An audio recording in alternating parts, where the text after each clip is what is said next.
దేవునికి మహిమ కలుగునుగాక. సంఘ పెద్దలకు, సంఘస్థులకు నా కృతజ్ఞతలు, దేవునికి నా వందనాలు. నేను చెప్పబోయే సాక్ష్యం ఏంటంటే, దేవుడు నాకు చేసిన సహాయం గురించి చెప్తున్నాను. పోయిన వినాయక చవితికి నా 2 కొడుకులు నాకు. పోయిన వినాయక చవితి అప్పుడు మనకి ఈ దినాన మన పాస్టర్ గారు చెప్పిన విధంగా మనం చేసిన పొరపాట్లు మనకి చాలా మనల్ని బాధపడతాయి. అలాగా నా పెద్ద కొడుకు వేరే పిల్లలతో చేరి దొంగతనం చేశాడు.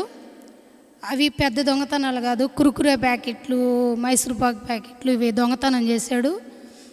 చేసిన దాన్ని బట్టి దేవుడు వాడికి శిక్ష అయితే వేశాడు. వాడికై వాడే పొలాలకు కొట్టే గుళికల మందు తినేశాడు. వాడు ఉదయం 11-11:30 అప్పుడు తిన్నాడు, ఎవరికి తెలియదు. సాయంత్రం 6-6:30కి వాడే భయపడిపోయి చచ్చిపోతాననేసి అందరితో చెప్పాడు. నేను గుళికల మందు తిన్నానన్నా, నన్ను రక్షించండి అని చెప్పి కింద పడిపోయాడు. అప్పుడు ఎవరో నమ్మలేదు వాడు తిన్నాడని. తర్వాత కింద పడిపోయాడు కళ్ళు మూతలేసేసి. అప్పుడు వీళ్ళంతా బొమ్మను తీసుకెళ్ళి అక్కడ చెరువులో వేస్తూ ఉన్నారు. వీడు కింద పడిపోయిన తర్వాత ఈ మాట చెప్పిన తర్వాత ఇది నిజం అబద్ధం అనేది వాళ్ళకి తెలియకుండా కూడా అందరూ తీసుకొని వచ్చి మా తమ్ముడికి అప్పచెప్పేశారు. మా ఊర్లో అమ్మవారి ఊర్లో వాడు తాగింది. మేము నెల్లూరులో ఉన్నాం, వాడు మా తమ్ముడు ఊర్లో ఉన్నాడు. మా తమ్ముడికి చెప్పిన వెంటనే మా తమ్ముడు ఏరా తిన్నావంటే అప్పటికి మన సృహలో వాడు లేడు. కళ్ళు మూతలు వేసుకొని కోమాలోకి వెళ్ళిపోయినట్టుగా అయిపోయాడు. తర్వాత నాకు ఫోన్ చేసి, అక్క వీడేమో తిన్నాడంట అంటే, రే వాడు తిన్నాడో లేదో తెలియదు కానీ వాడికి ఇంట్లో దేవుడు ఆయిల్ ఉంది కదా, దాన్ని తీసుకొని కళ్ళల్లో పోసేయండిరా, ఒళ్ళంతా సిలువలేయండిరా అన్న. వాళ్ళు వేయలేదు. అక్క వీడు కోమాలోకి వెళ్ళిపోతా ఉన్నాడు, మేము బుచ్చికి తీసుకొని వస్తాము అని చెప్పారు. సరే తీసుకురమ్మని నేను చెప్పా. బుచ్చికి తీసుకెళ్తే అక్కడ చేర్చుకోలేదు వాడిని. బుచ్చి సగం మధ్యలో వాడికి నోటి గుండా నురుగు వస్తూ ఉంది. వీళ్ళు భయపడిపోయి డాక్టర్లు చేర్చుకోలే. రే పెద్ద హాస్పిటల్కి తీసుకొచ్చేయండి రా అని చెప్పా. పెద్ద హాస్పిటల్కి తీసుకొచ్చే సమయంలో కూడా వాడికి నోటి గుండా నురుగులాగా సొంగలాగా వచ్చేస్తూ ఉంది. మళ్ళీ ఫోన్ చేశాక నోటి గుండా నురుగు వస్తూ ఉంది అని అన్నాడు. నాకేమి మనుషులకి ఎవరికి చెప్పాలనిపించలేదు.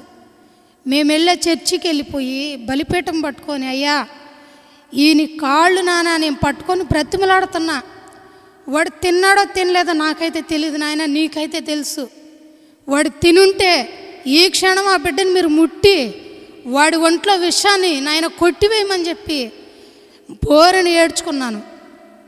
పెద్ద హాస్పిటల్కి తీసుకోపోయిన తర్వాత పెద్ద హాస్పిటల్లో కూడా చేర్చుకోలేదు వాడిని. ఏం సార్ ఏమైందంటే, బాడీ డెడ్, బాబు చనిపోయినాడు అని చెప్పారు. సార్ ఇంకోసారి చూడండి సార్ అంటే, ఏమయ్యా మేము డాక్టర్లమే, నువ్వు చెప్పింది నేను వినాలా, నువ్వు చెప్పింది నువ్వు వింటావా అని అడిగాడంట. నేను ఇక్కడ ప్రార్థనలో ఉన్నాక ఇక్కడ చేర్చుకోవట్లేదు అని. ఆ చర్చిలో పెద్ద ఆమె నేను ఇద్దరం కలుసుకుని మళ్ళీ ప్రార్థన చేశాం. తండ్రి ఆదుకోనైనా మమ్మల్ని క్షమించినైనా, మాలో ఉన్న పొరపాట్లు నాయన క్షమించయ్యా, మేమేమైనా తప్పులు చేస్తే క్షమించినైనా నీ బిడ్డలో నాయన అని చెప్పి మళ్ళీ ప్రార్థనలో పెట్టి మళ్ళీ ప్రార్థన చేశాం.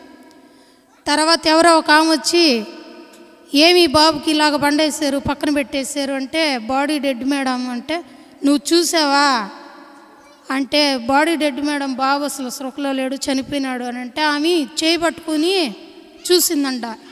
లేదు బాబుకి పల్స్ ఆడుతుంది, మీరు ట్రీట్మెంట్ ఇవ్వండి, తర్వాత మాట్లాడుకుందరు కానీ అని అందంట. లోపలికి తీసుకెళ్ళి సెలైన్ పెట్టడంతో ఆ మందు కక్కేసాడు. వాడు మందు లోపల అరిగిపోకుండా వాడు ఎలాగైతే మింగాడో ఆ మందుని, అలాగే గుల్లలుగా ఆ మందు రివర్సు వచ్చేసింది వాడికి. అలాగే ఆ మందు బాటిల్లో తీసి పక్కన పెట్టారు. ఆ టైంకి నేను వెళ్ళిపోయే లోపలికే, బాబు బతకడం చాలా కష్టమయ్యా, ఐసీలో పెట్టాలి, వీళ్ళు పెద్దోళ్ళు ఎవరైనా ఉంటే మాకు సైన్ చేయాలి అని అంటే, సార్ మా అక్క వస్తుంది, నువ్వెవరు అని అంటే, నేను మా అక్క తమ్ముడిని, ఈడు నాకు మేనల్లుడు అని చెప్పాడంట. సరే అయ్యా ఐసీలో పెట్టుకోండి తీసుకోబోండి అని చెప్పి ఆక్సిజన్ అవి పెట్టేసి సిలిండర్ల ద్వారా తీసుకోబోతాను. అప్పుడే వచ్చా, నా చేతిలో ప్రార్థన ఆయిల్ ఉంది. అబ్బయ్యా ఇది వాడిని తీసుకోపోయి బెడ్ మీద పండేయడంగానే 7 సిలువులేరా అంటే నువ్వు వచ్చి అన్నాడు. నేను వాడిని చూడలేకపోతున్నాను రా, భయంగా ఉందిరా, నాకు బాధగా ఉందిరా, వాడిని చూడలేను, చచ్చిపోతాను రా నేను అన్న. సరే నేను వేస్తా లెక్క అని చెప్పి తీసుకోపోయి 7 సిలువులు వేసారు, ఐసీలో పెట్టారు. 2-3 రోజులు ఎవరు మాకు సమాధానం చెప్పట్లేదు. మేము 3 రోజుల దాకా ఏం చెప్పలేము అని అన్నారు. తర్వాత ప్రతి దినము దేవుడికి అయ్యా బిడ్డ చేసిన తప్పును క్షమించిన ఆయన అని ప్రతిరోజు ప్రార్థనలోనే ఉన్నాను. తిండి తినలేకపోతున్నా, ఆకలేస్తుంది తినలేకపోతున్నా, మంచినీళ్ళు తాగి ఓడితో పాటు నేను కూడా ఇది ఉపవాసమే అనుకో తండ్రి, ఆకలేస్తుంది తినలేకపోతున్నాను, నేను ఉపవాసం చేసే శక్తి కూడా నా కాడ లేదు అనుకుంటున్నాను. నేను ఏమి తినకుండా అలాగే ఉండిపోయాను. తర్వాత 3వ రోజుకి దేవుడు నా కొడుకుని బ్రతికిచ్చాడు. కోమాలో నుండి నా కొడుకు మా అమ్మను చూడాలి, నేను మా అమ్మ ఏదే అని చెప్పి అడిగాడు. నన్ను తీసుకుపోయి చూపించారు. తర్వాత 4వ రోజుకి అసలు బ్రతకడు అన్న నా కొడుకు, చచ్చిపోయినాడు అన్న నా కొడుకుని దేవుడు బ్రతికిచ్చాడు. యేసు నామంలో నా బిడ్డకు ఆయుష్నిచ్చాడు. ఈరోజు నా బిడ్డ ఇంట్లో ఉన్నాడు.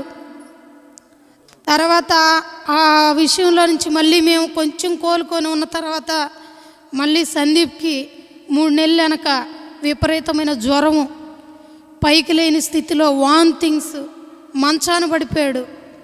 చూపించుకోలేక కనీసం 100 రూపాయలు చేతిలో లేవు నాకు చూపించుకోవడానికి. బిడ్డకి హాస్పిటల్కి తీసుకోలేని స్థితిలో మేము ఉన్నాం. మేము ఒకప్పుడు బాగా బతికిన వాళ్ళం. నా భర్త మంచోడు కాదు, నా భర్త ఇలాంటి కష్టాలకు తెచ్చాడు మమ్మల్ని. మా అంగడి పోయింది, ఆస్తులు పోయి, బంగారం పోయింది, అంతా పోయింది. నా బిడ్డని కనీసం హాస్పిటల్కి తీసుకోపోవాలంటే 100 రూపాయలు చేతిలో లేవు. ఆ స్థితిలో నేను ఉండగా మా తమ్ముడు నెల్లూరుకు వస్తే, అబ్బాయి ఆయన్ని తీసుకోపోయి నువ్వు ఎక్కడైనా చూపించురా అని చెప్పి, నాకు పని లేదు, మా ఆయన ఒక్కడే పనికి పోతున్నాడు, అది తెచ్చిన డబ్బులు అందరం తినాలా, అప్పులు కట్టుకోవాలా. ఈ స్థితిలో ఉన్న నాకు ఒక పనినిచ్చాడు దేవుడు. నా బిడ్డకి కామెర్లు అని తేలే, కామెర్లు ముదిరిపోయి ఉన్నాయి, ఎడికి చాలా డేంజర్గా ఉంది. అయినా కూడా నాయన ఈ స్థితిలో నుండి అయ్యా ఎంతో సహాయం చేసావు, ఈ బిడ్డకు కూడా సహాయం చేయి నాయన, ఎప్పుడు నాయన నీ మందిరాన్ని నిన్ను వదలమయ్యా, నా బిడ్డను నాయన నీకే ఒప్పచెప్తాను నాయన అని చెప్పి ప్రతి దినం తెల్లవారుజామున 3 గంటలకి 12 గంటలకి ప్రార్థనలోనే పెట్టా. అసలు ఈ చాలా రోజులకి 3 నెలలు పోవన్న కామెర్లు 10 రోజులకే నార్మల్ వచ్చేసినాయి. నా కొడుకు లేచి తిరిగాడు, మందిరానికి పోగలిగాడు. నాకు చిన్న కొడుకు నిద్రలేస్తే మందిరంలో పరిచయం చేస్తాడు. నా కొడుకు నిద్రలేస్తే చర్చిలోనే ఉంటాడు, సెలవైతే చర్చిలోనే ఉంటాడు. అక్కడ ముస్లాం చర్చి నడుపుతుంది, ఆమె ప్రతి ఆదివారం భోజనాలు పెడుతుంది, ఆమెకి వెళ్ళి కూరగాయలు పోస్తాడు, అన్నం వండుతాడు, ప్రతిదీ చర్చి మొత్తం క్లీన్ చేస్తాడు నా కొడుకు. నా కొడుకు గురించి నా పెద్ద కొడుకు కూడా చర్చికి రావాలని ఈ సంఘస్థులందరినీ నేను వేడుకుంటున్నాను, ప్రతి ఒక్కరిని వేడుకుంటున్నాను, ఈ సంఘ పెద్దని వేడుకుంటున్నాను. నా కొడుకు మారాలా, మందిరానికి రావాలా. నా భర్త మారాడు, దేవుడిని నమ్మున్నాడు, కానీ మందిరానికి రావట్లేదు. నా భర్త కూడా రావాలని, మా కుటుంబం కోసం మీరందరూ ప్రార్థించాలని నేను కోరుకుంటున్నాను. మేము వచ్చి ఇక్కడికి ఈ అయ్యప్ప గుడి దగ్గరికి వచ్చి నెల అవుతుంది. ఈ నెల లోపల నేను పనికి వెళ్తా ఉన్నా. నా కొడుకు ఇక్కడ మందిరం ఎక్కడుందో కనుక్కున్నాడు. దేవుడే ఈ మందిరానికి మమ్మల్ని నడిపించాడు. ఈ దినము నుండి మమ్మల్ని మీరు ప్రార్థనలో పెట్టాలని నేను కోరుకుంటున్నాను. ఈ మందిరాన్ని వేడక మేము ప్రతిదినము ఈ మందిరానికి రావాలని మీరు ప్రార్థించాలని మేము కోరుకుంటున్నాం. మా కష్ట సుఖాల కోసం, మా కష్టాలన్నింటి దేవుడి ముందర పెట్టి మీరు కూడా మా కోసం ప్రార్థించాలని, మమ్మల్ని అప్పుల నుండి పైకి లేవనెత్తాలని, సమస్యల నుండి పైకి లేవనెత్తాలని, మా బిడ్డల ఆరోగ్యం గురించి పైకి లేవనెత్తాలని మిమ్మల్ని అందరిని కోరుకుంటూ నా సమస్తాన్ని దేవుడికి ఒప్పచెబుతూ యేసుక్రీస్తు నామంలో మీ అందరికీ కృతజ్ఞతలు తెలియజేయుచున్నాను. నా దేవుడికి కృతజ్ఞతలు చేయుచున్నాను. ఆమేన్.